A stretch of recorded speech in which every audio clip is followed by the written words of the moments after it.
So as of today, the 7th of June 2026, SEGA, kind of late to the party because we already knew this was happening, officially announced that Crazy Taxi will be coming back. And I was really happy with it because I haven't played Crazy Taxi ever, and I thought this would be the first time I'd be able to jump into the series, and many other people did too. Unfortunately, SEGA lets any opportunity or goodwill that they have slip by their hands in some form or fashion, and this time it was due to the Steam listing disclosing the fact that they're using generative AI. It stated that at SEGA Corporation, we utilize generative AI as a support tool for developers, aiming to provide better content to our users and enable developers to focus more on creative tasks. We have used such generative AI support tools, that's what they're framing it as at least, during development of Crazy Taxi World Tour. No AI was used in reference to performers in the game.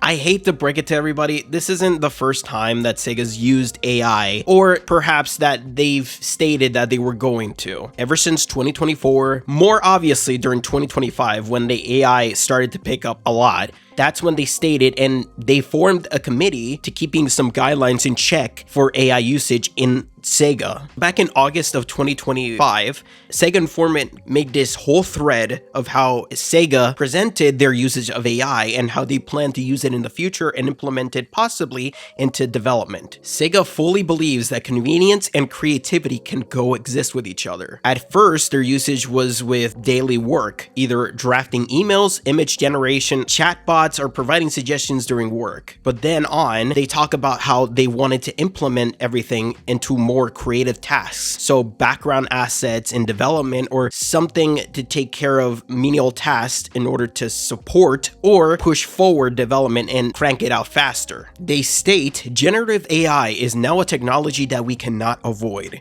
and it is becoming a part of our work even if we do not intend to use it. There's no exception in departments other than development. We see creativity and risk control as not being a trade-off, and we will continue to support how they can coexist through design, judgment, and support. TLDR through this entire thread, SEGA believes that AI can benefit their employees, providing convenience to boost productivity. The forming of the committee I said before was to have a group dedicated to helping make generative AI usage safe and usable. So, unfortunately, SEGA wasn't or never really backed down from using AI like they did with NFTs.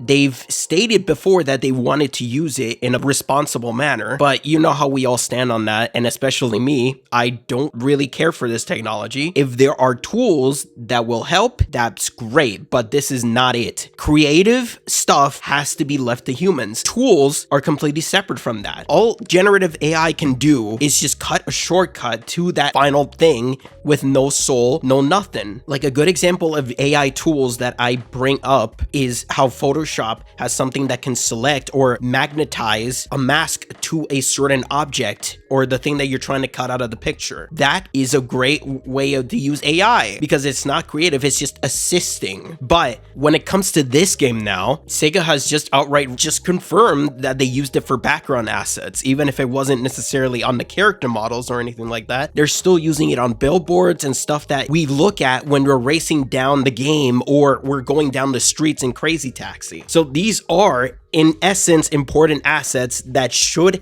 have human creativity or the human touch to it and not just generated with AI. And SEGA even responded to this by just repeating the same thing, but just essentially changing the words around. At SEGA Corporation, generative AI is available as an optional support tool for developers, enabling our teams to focus more on creative tasks and ultimately focus on what matters most, delivering better games to our consumers. Even though we do not fucking care for this technology, we do not want it in our games, we do not want it whatsoever. No matter how many times we tell them that, get smoke up their ass and think that this is a good idea. And they even acknowledged so back in December of 2025. SEGA says AI will make development efficient, but acknowledges strong resistance to the tech. So they even know that we do not want this, but they still want to try to force it in anyway because it means that they get their projects out faster. That's all they want. They want to make it more efficient and faster to crank out these games. So unfortunately, it seems like SEGA just prioritized quantity over quality quality once again. No matter how many press releases they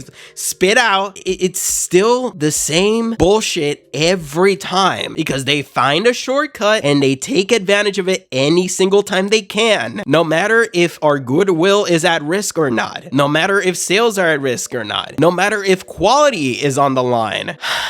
Sega, Sega, Sega. But there is a way that we can fight back against this. Just be loud and respectful, most of all, but be loud about your disapproval of this AI usage in games. If Crazy Taxi has to suffer, then I'm sorry, Crazy Taxi, but you're going back into the Shadow Realm. A good way to not support this is to not buy the game. Show them that, like, that mattered, because they're trying to test the water and see if this really has some pushback. Don't buy the game if it says this, and if you really believe in this. I wasn't really that big into this game anyways, but like I was kind of excited to finally play it. But with this announcement, now I really don't want to touch it. I don't really care for it now. It was immediately a hype eraser. God, man, can everything stop getting ruined for once? I'm so tired.